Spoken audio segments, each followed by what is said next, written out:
Hello, হ্যাঁ দিচ্ছি। মা, উকিলবাবু ফোন করেছে।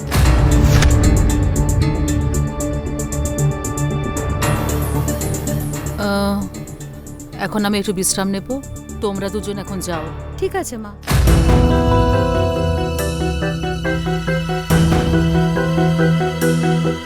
মা, দুধটা বললাম না মা।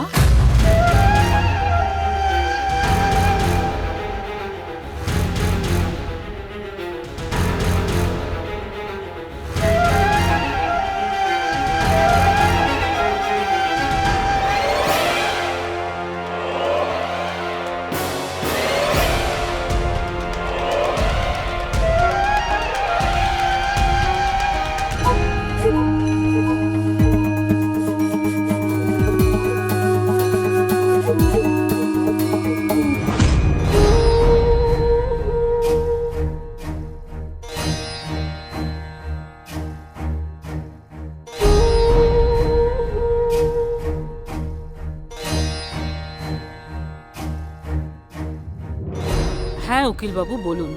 আমি বলছি যে শুভরাজের কথা শুনে আমি খুব কষ্ট পেলাম। হ্যাঁ উকিলবাবু।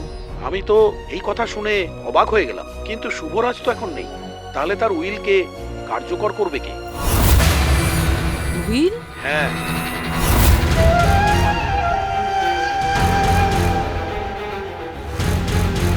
এইসব এত তাড়াতাড়ি ঘোষণা করা কি খুব দরকার? ঠিক আছে, দেখুন আমি আইন কানুন বিষয়ে তো বেশি কিছু জানি না, তা সত্ত্বেও আপনি যখন বলছেন করে দেবেন,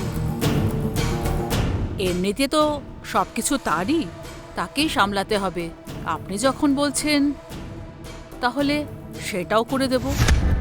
রাখছি, নমস্কার। নমস্কার।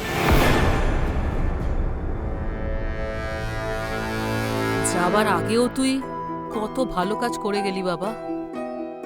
যার যা প্রাপ্য, যার যা অধিকার, তাকে তুই দিয়ে গেছিস।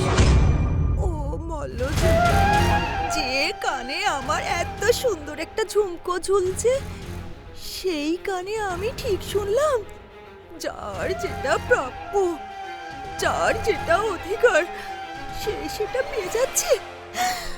মানে মানে শুভরাজ যাওয়ার সাথে সাথে আমাদের যার যেটা পাওয়া সেটাই পেয়ে যাচ্ছি।